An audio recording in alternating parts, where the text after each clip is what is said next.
It's time for some attitude. Oh my God! You gotta be kidding me! You gotta be kidding me! Featuring two guys who got the attitudes to match. I'm not all a kid!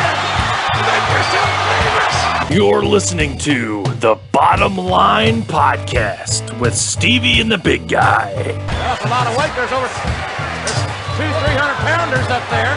And it starts now.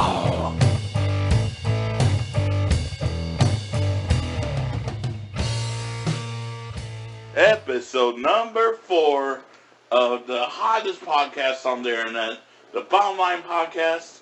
I'm Stevie. I got Big Guy here. Yep, you do. Okay, well, there he is. Didn't realize I was trying to segue to him. Alright, so, we got a lot of news this week. I'm not going to go on a lot of it because I feel like there's more that we got to focus on than the Attitude Era, but for one, there's going to be a brand split. Hooray. So, I got a surprise for you guys. We are going to do a mock draft special, drafting Raw and SmackDown. We don't know any of our details other than that right now, but it will be coming closer to the actual draft date, which is July 12th, right? Something like that, yeah. Yeah, it's either the 11th or 12th. I can't really remember the actual day, but... The week after the 4th. Correct. So, we're going to do a mock draft special, which I don't think we'll have any kind of attitude era in that one. I think it'll just be just a draft. It's going to take a while. It will. But unfortunately, this news came just 24 hours after the WWE granted Cody Rhodes' release. And so now, he had a chance to actually shine in this brand split, but now, he's gone. Not only that, they're not going to let him wrestle anywhere until August 19th. Oh, really? I hadn't heard that. Yeah, they're using the claws on pretty hard, so he actually posted a Twitter picture.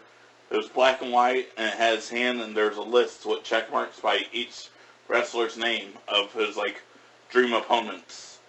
And he's just going to slowly start checking them off the list after 8/19, it said. Okay. And then, to be funny, Wade Barrett made his list the exact same way. Took a picture of a piece of paper with a list, but all it had on it was Papa Shingo, which was Godfather's gimmick before Kama, which was like a voodoo doctor, basically. Okay. Are we getting to that? No, that's 92. Oh. Yeah, that's way back there. He's Kama at this point, but I don't think he's actually re-debuted yet. Oh, okay. And then, I don't know if you know who the Young Bucks are. They're one of the hottest tag teams in the independents. They put out a list as well, but they're known for super kicking, all the time in their matches. Their matches are just filled with super kicks. Okay. And so their list literally just said super kick all the way down with check marks. It was really funny. Because people criticized them about how that's all they really do is super kick. So, a little bit of humor in the wrestling world yesterday. Taking fun at Cody Rhodes.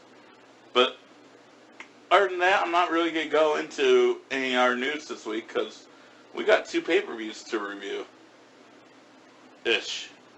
Review-ish.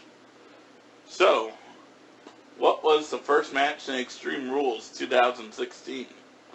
It was a no disqualification match between Baron Corbin and Dolph Ziggler.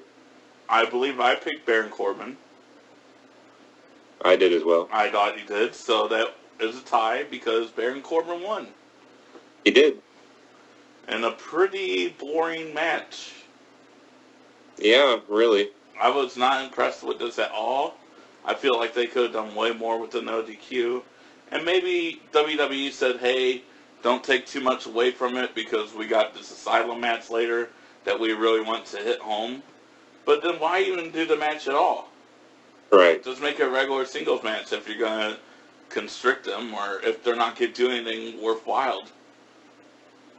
I just they could have easily made this like a false count anywhere match. Would have been a little bit different, but, something that won't have really affected the match that much and still had this match. Yeah. And then you could have got like an end of days on the ring side or something, Yeah, something that was still brutal, but, you don't have to have a no DQ and then have people disappointed that nothing really happened. Yeah. So that was right. What's the next match? Next match is the Tornado Tag Team match. Anderson and Gallows defeating the Usos. I know I picked the club. And even though I picked Jay Uso yesterday on my Mania card, that stupid Us. Who did you pick? I had the club also. I thought so. So that makes us 2-2, or we could just say 0. 0 works. Alright, that makes it easier. So what did you think about this match? I actually have not seen this match. You did not watch a match on the pay-per-view?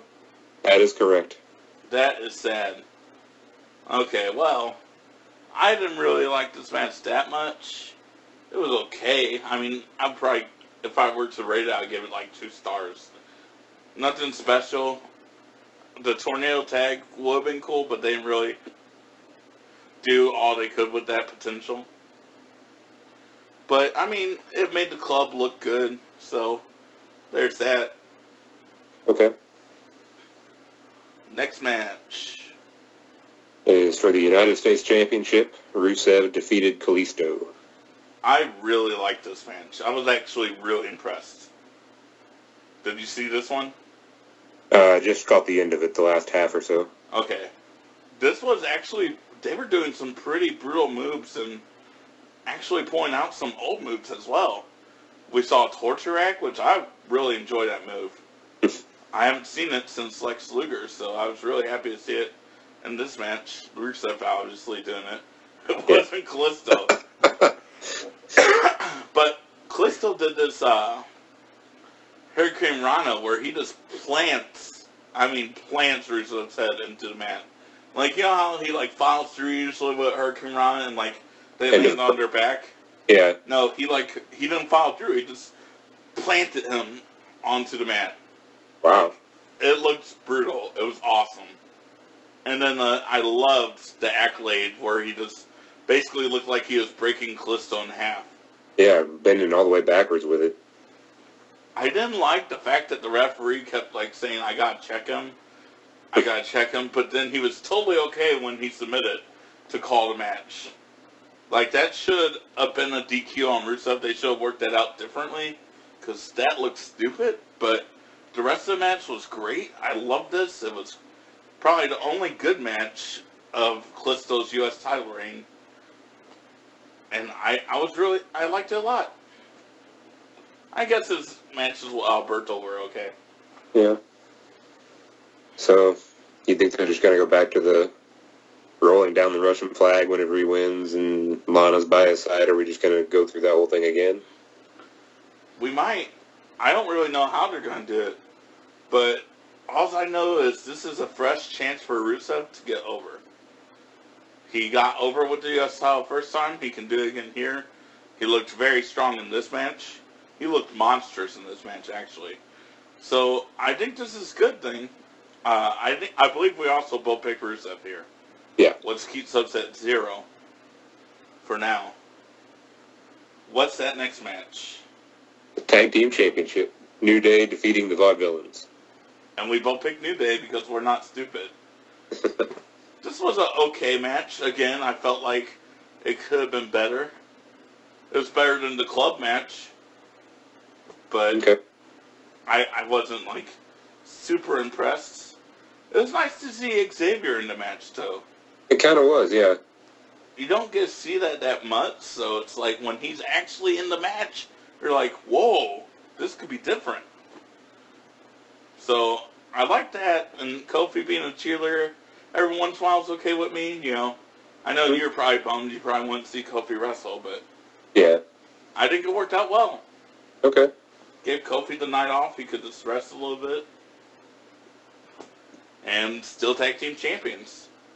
That's all that really matters, right? It is. I'm surprised they're not putting one of the. Well, they could still do it, but I'm surprised they're not putting New Day in this Money in Bank match coming up. Yeah, that is kind of weird. Kofi really shines in ladder matches, and it was like people have said it'd be really neat to see them kind of share the briefcase among them. Yeah, dude, that would be great if they did that, and they won the title, and they freebird the world title. Like, oh, you know what? This one's weak against speed. Let's put Kofi in it. All right, this one's weak against technical. Let's put Xavier in it. Oh, this one is weak against power. Big E.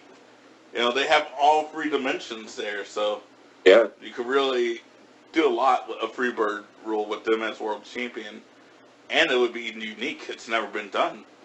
Yeah.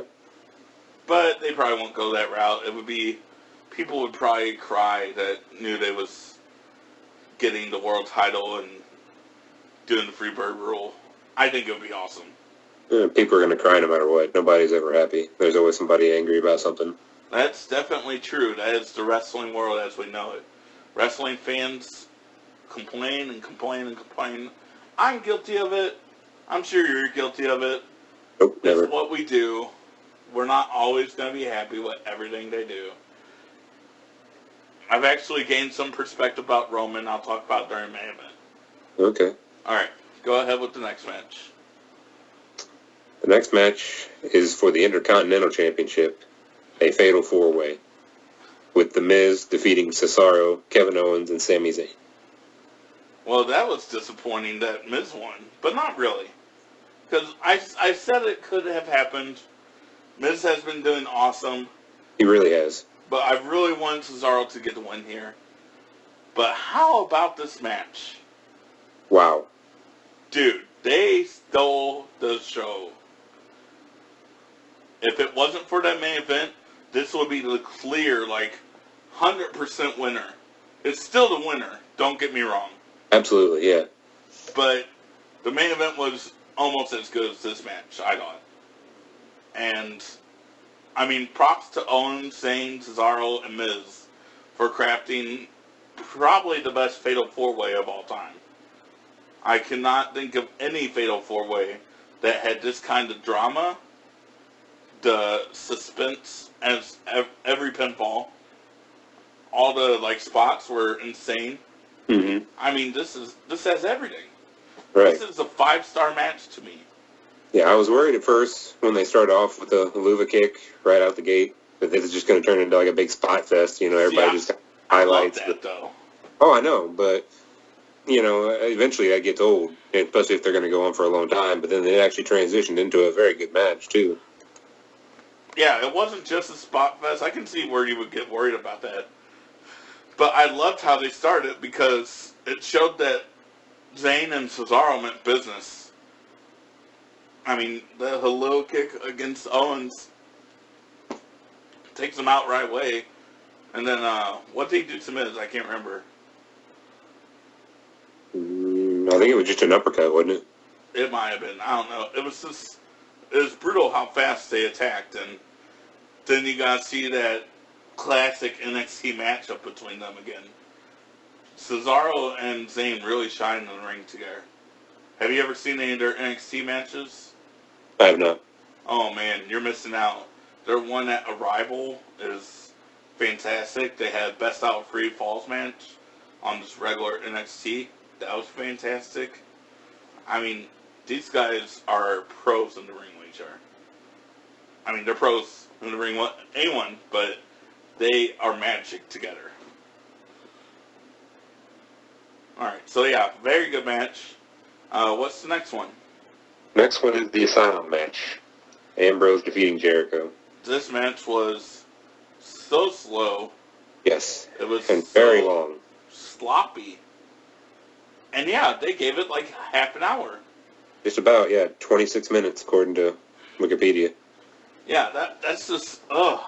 And, I liked the ending, but I could really live with, if they gave this half an hour to Brock Lesnar versus Dean Ambrose at Mania, and we got 8-minute match here, it might have been a lot better. It probably would have been, because this was so slow.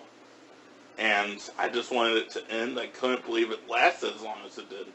No. But then I also couldn't believe that finish. As soon as he poured out those tacks, I was like, well, that's just for show. They're going to skirt around it or whatever. Absolutely. There's no way they use those. Exactly. Not in this day and age. And then they teased it so many times, I was like, yeah, whatever. This isn't happening. It's like they're trying to mess with the kids. And all the adults are like, idiots. Yeah. And then he sets him up for that powerbomb. I was like, whoa, wait a second. Wait.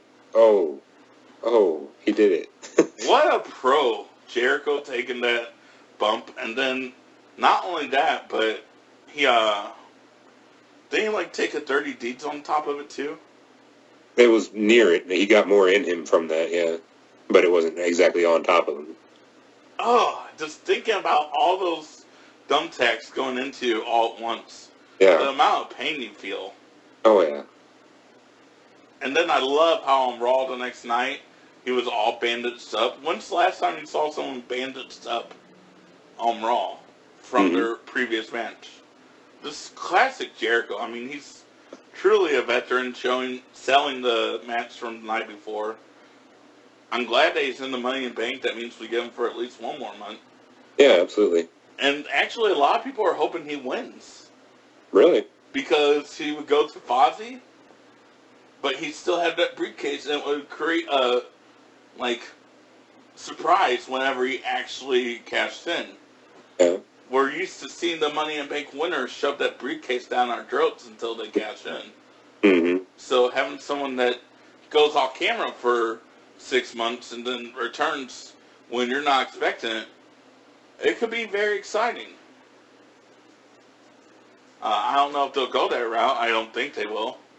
I think this is Owen's briefcase to win, but I could be wrong. I've been wrong several times with the Money in Bank especially. Last year, I'm like, there's no way Sheamus is going to win, and then, look, lo and behold, Sheamus won. Year before, you were, pleading for Kofi to grab that briefcase. Or was that the same year? Yeah, it's every year. It is every year. But I remember one time, he actually climbed and there's no one around. You're like, it's happening! It's happening! It's gonna happen! He's grabbing it! No! So sad. It really is. Someday, man. Maybe. So what was after the Intercontinental title match? After the IC match was the Asylum match. I'm sorry. We both picked Dean. What was after the Asylum match? That was the women's match. Charlotte defeating Natalya. We both picked Charlotte. I didn't actually watch this match. Based on you and everyone else tell me what a crap shit show this match was.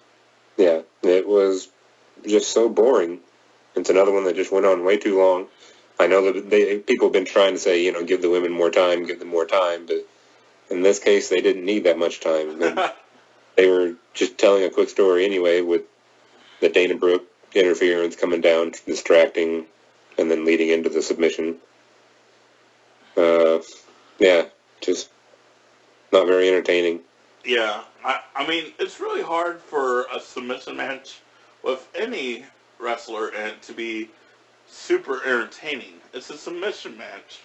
That means you're going to see them laying down in some kind of hold 90% of the match. Yeah. The only one I can think of that was good was Austin vs. Bret Hart at WrestleMania 13, which will be on this podcast eventually. Okay. That's the next WrestleMania we'll hit. Oh, all right. But they did it differently than any other submission matches I've seen. And you'll see why. I don't know if you... Have you seen the match before? I've not. It is a classic. You're going to love it. Sweet. You're going to go on this podcast after you're watching, you're going to be like, wow. And you're going to take a deep breath and you're going to be like, wow. Like, you're just not going to be able to understand what you saw. Oh. So good. Okay. That sounds like a very entertaining podcast. Yes. Well, it's going to be you saying wow for 45 minutes. Neat. Look forward to that, ladies and gentlemen. So anyway, what's the match after women? Is it the main event? It is. So we officially tied this. No, I remember now. I picked Callisto. You did? I'm pretty sure I did. I don't think you did. I think you picked Rusev. Okay, we'll have to go back to the tape. We will. We'll let you know next week who won. We Okay. both picked Roman, and he won. But how about this match? It was entertaining. This is probably Roman's best match. AJ's really been bringing the good out of him. And honestly, like I said, as a new perspective, maybe I just hate how far they pushed him. I've been judging his matches harshly, as opposed to actually watch them, because I know he brought the Big Show to one of Big Show's best matches in the last 5 years. I remember seeing that match and actually being shocked at how good it was after so many bad ones on Raw and other pay-per-views with Big Show. Mm-hmm. And honestly, I mean, his matches have been good all year. I can't think of one pay-per-view where Roman Reigns had a bad match so far this year. Can you? Not off the top of my head, no. Okay, I can think of one, and it's Triple H. But that was just because they gave it 30 minutes, and it's Triple H who doesn't really put on fantastic matches anymore. Exactly. Unless he's given someone like Daniel Bryan who can make anyone have a good match. And so, yeah, I really feel like Roman Reigns is actually progressing great as a wrestler. But we all just are so sick of him already that we're just get off of our TV. Yeah. This is awful. And really, his mic skills are still terrible. He needs a better gimmick where they don't give him the mic. But give manager or something. But let's go back to that. WrestleMania. Since WrestleMania, how much has Roman Reigns actually talked on TV? Yeah, probably not that much. Probably about 3 minutes total since WrestleMania. He says quick 20-second promos and he's done. So you know what? They're doing that. They're doing everything we asked. He's even acting more heel, at least in this AJ feud. He was acting super heel. So, I mean, really, he's exactly how we're complaining he should be, and yet we're still booing him constantly. It's kind of funny. It's like we're never going to be satisfied. Yeah, that's a good point. I'm just looking at it from another side. I still don't like the fact that he's pushed down our throats, and I'll be happier when he's not in the main event. But that's a pro of the draft, is that he'll only be on one show, and as long as he's not on the show with Owens, I'll be happy. Yeah. It's just crazy how tough they make him, you know? I mean, a Styles Clash onto a chair after already kicking out of a Styles Clash. Yeah. And just gets right up and spears him through a phenomenal forearm. And then I really wish he would have sold that a little bit longer. Even if he kicks out, you still stay down on the ground longer. I mean, he popped right back up and hit a spear instantly, he was fine. Mm-hmm. If it were me, I would had someone pull Roman off of, or pull AJ off of Roman and kept the match going that way. Because they were already down there. I mean, they were fighting, but yeah, you could have easily done it to where it gave AJ credibility. Hey, he would have won the title if it weren't for Jay grabbing his leg. Mm-hmm. But they didn't. They went with the Superman Roman. Taking the Superman mantle away from after the match, Superman takes a little bit of a fall. He does, with the returning architect, Seth Rollins, hitting a pedigree and looking twice as buff as he did before. If not more. Yeah, he's huge now. His arms are massive. Yeah. They were not like that before. No. I tried showing Christina, and she's like, they're not that much bigger. I'm like, okay, sure. Yeah. Crazy. They're He huge must now. spend every single minute of his injury in the gym. That's the only way. I mean, that's Seth Rollins for you. CrossFit Jesus is what some people call him. At least Adam. Name drop, Adam. You're welcome. Now you're famous.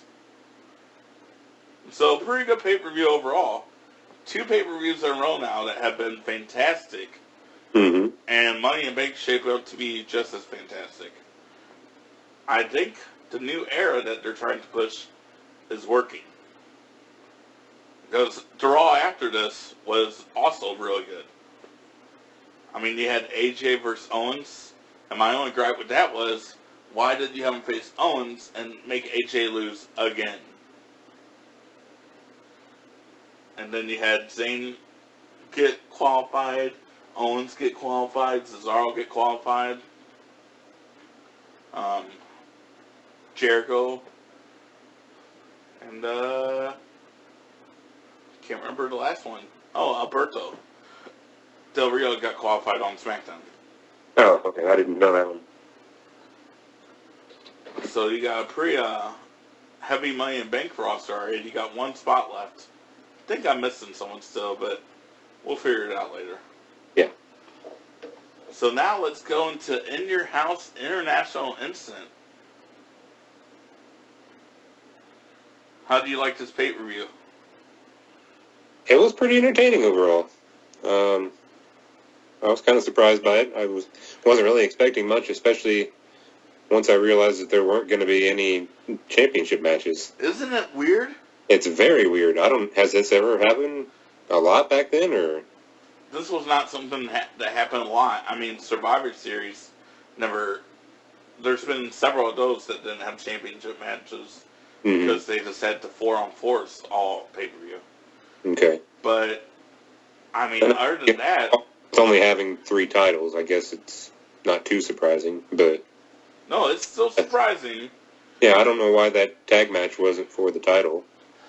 I guess just because Body Donos to win, but... Yeah, I mean, that's the only reason. It's just shocking that there was no titles, not even like... I don't know, they couldn't do it with the tag match either, but... I was going to say you could, like, put whoever pins who becomes champion of, you know, that, and then you would do a second fall, and whoever won that got their Intercontinental champion. But they didn't, and so we have pay-per-view with no title defenses. Probably the only one we'll see in the Attitude Era podcast here. Okay. Not for sure about that, but most likely because, you know, you use title defenses to sell pay-per-views. Yeah. I mean, I don't know what they were thinking. Yeah, and this one was a mess anyway, like you said, with the whole Warrior incident. Like, that was your big main event, and then you're trying to sell it on that. And then that didn't happen, so... I mean, at least have a tag team title match. That's what I say. Yeah. You know, you could have done this match with the Body Donos on Raw, earning that tag team title match, and then having the tag team title match on the pay-per-view. Yeah. Whatever. Anyway. Yeah, that's what we started with, though, right? The tag team match? That's what we started with. And I like the way it ended, actually, a lot. Really? Yes. I love when partners cost their partner the match. I think that's a great way to cause friction in a tag team. And here it was because he was outside with Sonny, like, talking. They weren't, they were kind of like yelling at Skip or Zip or whichever one wasn't in the ring at first, but then he climbed up. And they're just like talking with each other, and it's like, what are you doing? Anyway, so Bart Gunn has him holding for the sidewinder, which is, he holds him like he was, and then Billy Gunn usually drops him a leg drop. Okay. That's what the move they were trying to do. He looks, Billy's not there, turns around, mistletoe drop kick, and the other Body Dono covers that he's holding and gets the win. And then Sonny throws a tantrum, which was hilarious. It was. Do you have anything to add to this match? Not really. I was going to say that tantrum, at first I thought that it was for the titles, that's why she was that upset, but I was like, no, wait, it wasn't, so I don't know why she's that upset about it.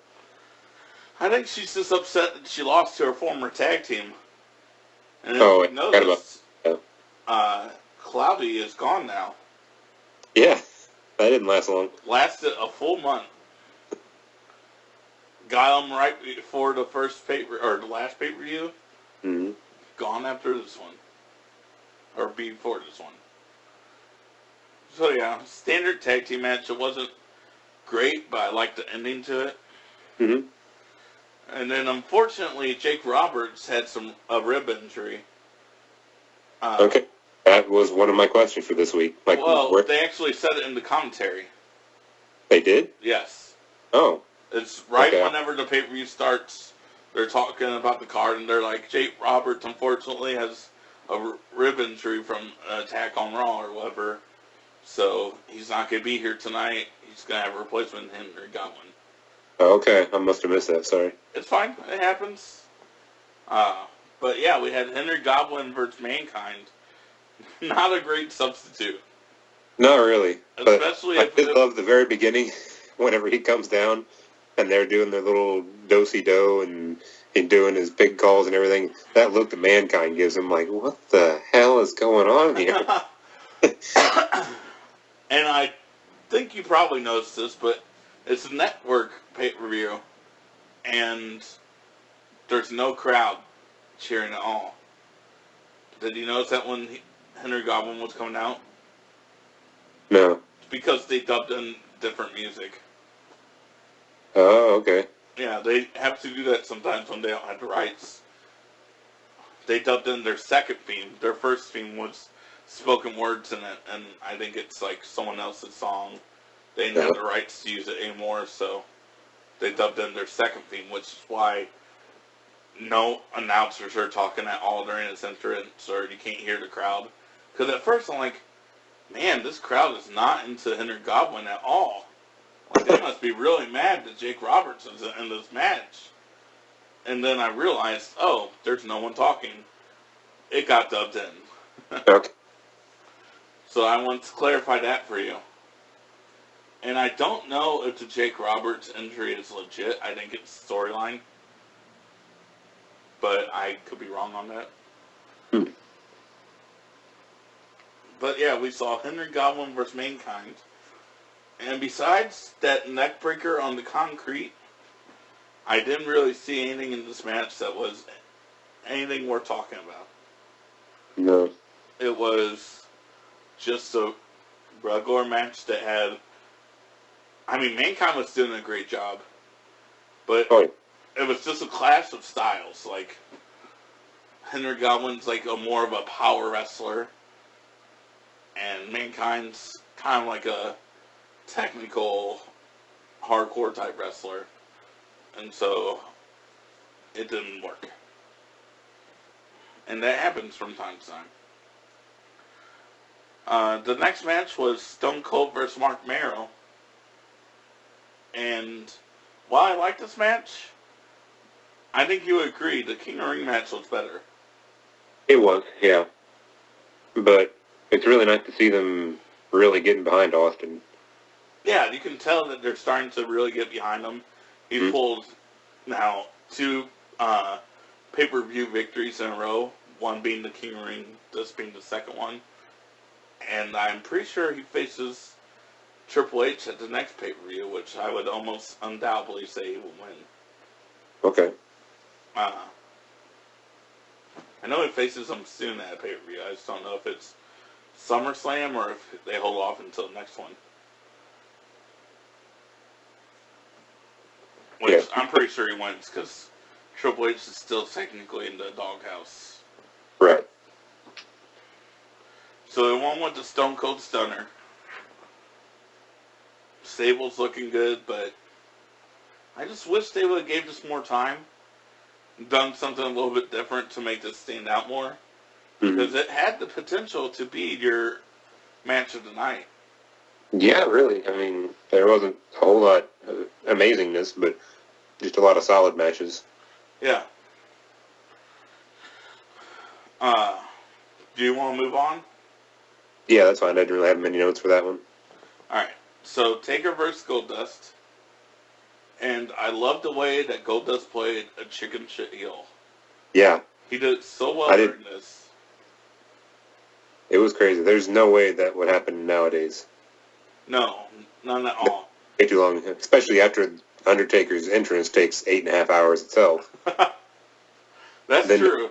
Then you prolong the match another 2.5, 3 minutes with him just in and out of the ring, not really wanting to do anything. And, the great thing was, when he finally got his hands on him, that crowd erupted. This was like the first time I actually heard the crowd like really get into this card. Yeah. Chanting "Rest in Peace." Yeah. It was a pretty good match. Not great, but I loved the way they started the match. It worked really well. And then I liked the ending. Yeah. I'm a sucker for this feud. I love Mankind versus Taker. And I love the fact that Mankind comes out from under the ring, pulls Taker in, then comes up and starts smoking. He starts getting worried. And then Taker comes up from the other side eventually and just starts destroying them finally after getting bested by Mankind every week. Yeah, he's just tired of it. You can tell. And then fight back into the back. Into a boiler room. Which is what was the segue for their next match at SummerSlam, a boiler room match. Pretty cool. What are the stipulations for that? Is that anything special, or is it just basically like a hardcore match? I think it's pretty much just a hardcore match in a boiler room. Okay. I don't really remember. We'll find out in a month. That's true. Well, not really. 2 or 3 weeks, so. Probably 3 weeks, yeah. You're right. And then the main event. Unless you had something else to add. Taken on by DQ. Just that I'm also really enjoying this feud between Taker and Mankind. I didn't realize it had started this early. I thought they were mostly just feuding around their Hell in the Cell match in '98. I didn't realize that 2 years before that they had started feuding. Yeah, he was actually brought in to feud with Taker. That's how he got the job originally. Okay. Yeah, it was a really good match, and looking forward to the next one. Yeah, it's going to be a good one. I like it a lot. So the main event comes, and you got to see some lucky fans knock over a guardrail right away and hug HBK. Yeah. Like crazy kids. Those Canadians. Right? I bet they want to do that after 97. Montreal Screwjob. Nope. No? Nope. You don't get it? Didn't happen. It did. Nope. So this match was pretty good. I liked it a lot. Obviously it's Vader, Owen, and Bulldog versus HBK, Ahmed, and Sid. I got the answer to your one question. Oh, you do? Sid was injured, and he returned from injury. He actually retired in between when he was last on WWE and when he returned. He had a neck injury and retired from it. But then I guess he found out that it was less severe, and so he returned. Which, okay. Do you know what Sid did in WCW, near the end of it? No idea. So, this is off subject, but he's in the main event for the world title at WCW. He's like the champion for a while. Okay. This is like 2000 or 2001. And they tell Sid that he needs to do more top rope moves, that he needs to do a top rope move. Which is stupid because he's Sid. He should not be doing a top rope move. That's not his wrestler type style. So they tried to have him do this big boot off the top rope. And when he does it, he lands on his leg and shatters his entire leg. Seriously? It is, you can YouTube it. It's the sickest thing you'll ever see. His leg just crumbles. It is gross. As soon as it lands, you can just tell. That's it. He's done. You just know it's broken, huh? Yeah, it's sick. I remember watching it. I was just like, oh God! It's awful. so bad. You need to watch it. Yeah. You're like, yeah, I'm not going to watch that. Probably not. It is gross. He actually tried suing WCW for it. But then WWE bought WCW, which killed any momentum he had. Because WWE's not at fault for what WCW did. And they're not a company anymore. So, sorry, you're screwed. He ended up being able to return to wrestling, but it was never the same. He didn't last long. Oh, really? He came into WWE? He did, but only one time. And it was a special, like, leading up to Raw 1000. Oh, okay. Heath Slater actually jobbed out to Sid. Oh.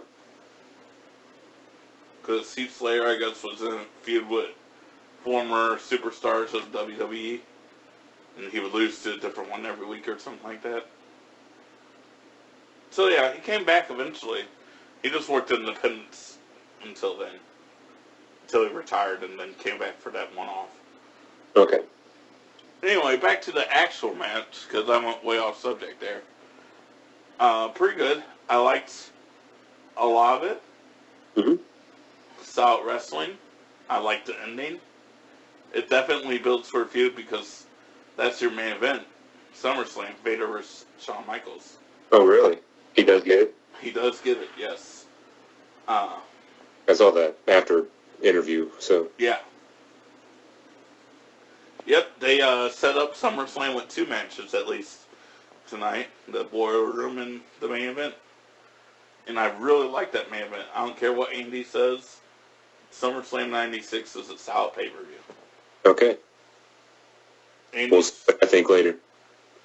Andy's wrong about a lot of stuff, just so you know. Is there anything you want to mention about this match?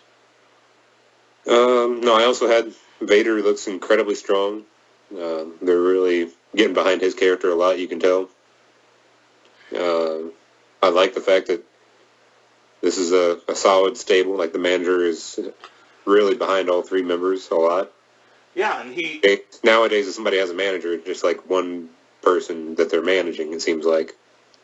Yeah. So, and he doesn't really show many favorites. He's really behind all 3 guys, and I think it works really well together. Very cool. I liked how the ending happened where Jim Cornette grabbed HBK's leg when he was trying to do the sweet chin, and that distracted him enough for Vader to just bulldoze him in the corner and then hit the Vader bomb and win it. Mm-hmm. It was a good ending. I liked it a lot. Other than that, I don't really have anything to add. It was a really long match, but it was basically like they were working their matches that they would normally work. Mm-hmm. Nothing too special about it. So, you got anything else for today? Nope, I think that's good for now. Alright. Next week, we got Raw 169 and 170. And I don't know how far away we are from SummerSlam, but my guess is we're just 2 or 3 weeks away. Probably 3 weeks. Okay. And I think the mock draft will happen the weekend before. I think that'll be a good time.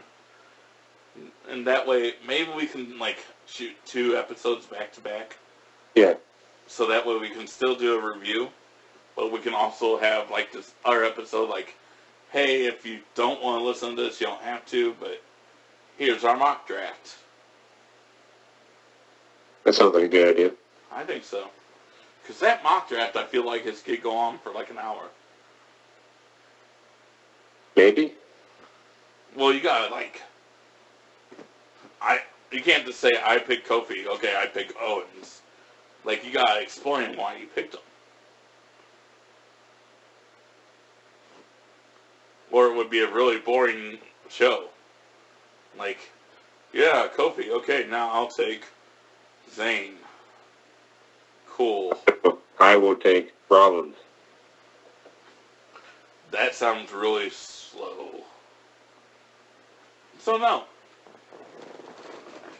And I guess we'll, like, flip a coin or something for who gets to go first. Okay. Who gets Raw, who gets SmackDown, that type of thing. Anyway, that's the end of our show. And that's the bottom line. Because we said so. Thank you for listening, and make sure to tune in next time to the Bottom Line Podcast with Stevie and the Big Guy.